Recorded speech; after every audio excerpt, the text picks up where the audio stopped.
Então, a nossa ideia ela não é tão genial, ela é um pouco mais estúpida. Quem ia fazer uma turnê totalmente independente, correndo o risco de perder o emprego e R$ 22.000 em 10 dias?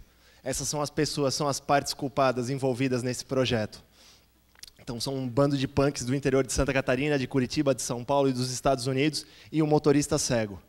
Duas bandas, uma banda do Brasil, uma banda dos Estados Unidos, o Reviver dos Estados Unidos, o Nunca Inverno de Blumenau, com gente que mora em Curitiba, em São Paulo, 10 dias dentro de uma van, tudo totalmente independente, sem nenhum patrocínio, sem nenhuma produtora, sem nenhuma gravadora e com um monte de gente para atrapalhar.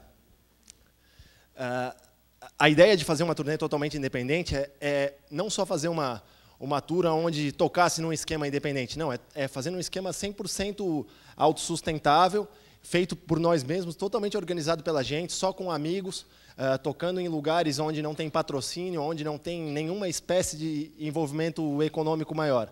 Mas fazer isso de forma bem organizada, né, de forma divertida, associado a alguns propósitos com os quais as bandas eram envolvidas, então, feminismo, a questão do vegetarianismo, tudo isso que estava envolvido com as pessoas que estavam dentro dessa turnê. Então, a ideia era fazer independente, mas bem organizado, uma coisa que não existe no Brasil.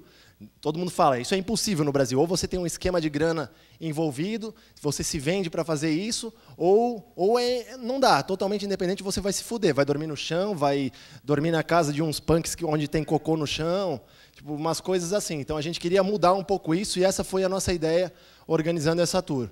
O primeiro passo foi fazer o contato com o Reviver, que era a banda dos Estados Unidos. Então, a gente fez um contato pela internet, eu achava que eles não iam responder nunca. Eles responderam o e-mail e falaram, a gente não sabe nada do Brasil, a gente quer ir para o Brasil.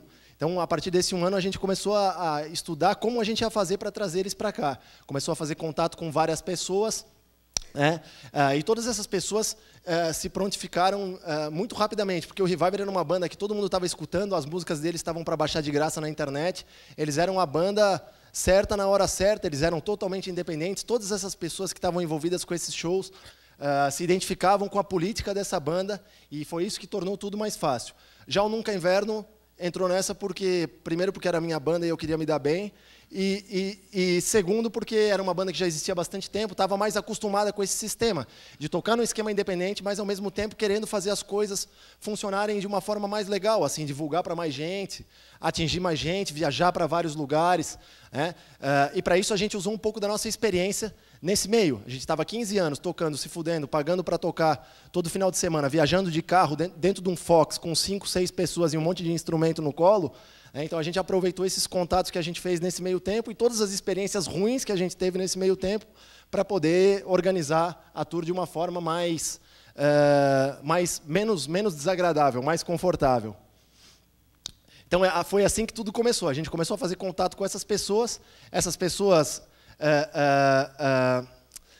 gostaram da ideia, apesar de não entender num primeiro momento como que a gente vai fazer isso, porque a gente tinha que cobrar deles, mas ao mesmo tempo não tinha nenhum contrato, não tinha nada envolvido.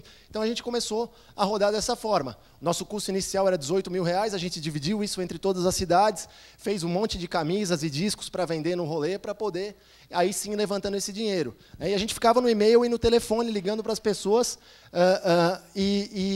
pressionando elas a fazer, de uma forma positiva, as coisas do jeito que tinham que ser feitas, porque a gente precisava chegar lá e precisava ter o dinheiro para voltar, porque senão a gente ia ter que tirar do bolso e pagar toda essa grana para a passagem aérea deles, para a van, para as camisas que a gente tinha mandado fazer, os discos que a gente tinha mandado fazer. Então, tudo funcionou de uma maneira muito informal. A regra era não ter nenhum contrato, a regra era não deixar com que ninguém se apropriasse da nossa ideia, que a gente mantivesse o controle sobre tudo. A nossa expectativa era que desse tudo errado, a gente estava muito apreensivo, os americanos achavam que eles iam chegar aqui e ia ter macaco na rua, que eles iam ver a Anaconda e que eles iam apanhar nos shows, porque eles eram gays e eles achavam que ia encontrar um monte de gente machista aqui.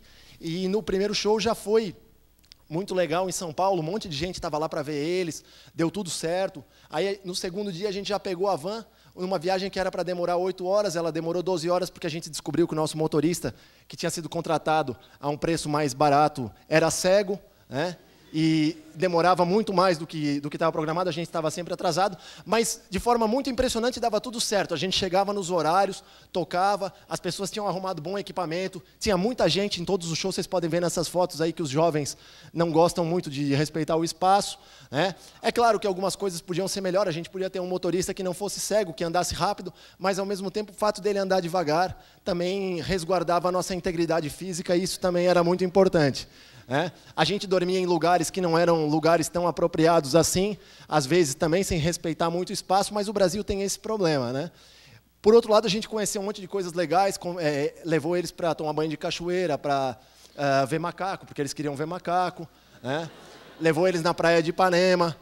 A gente dormia muito pouco, tocava todos os dias, 10 dias, todos os dias em lugares, às vezes mais legais, às vezes com cheiro de cocô mesmo, né?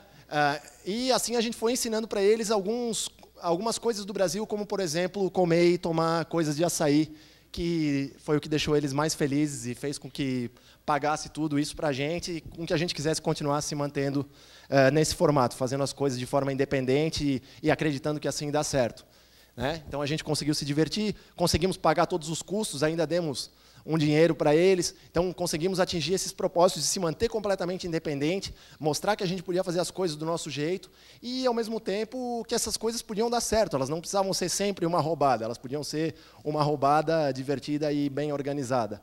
No final, a gente conseguiu, voltou para casa, todo mundo ficou vivo, alguns tiveram que contar um monte de mentira no trabalho, mas, no final, todo mundo sobreviveu, ninguém foi demitido e todo mundo ficou cheio de história para contar.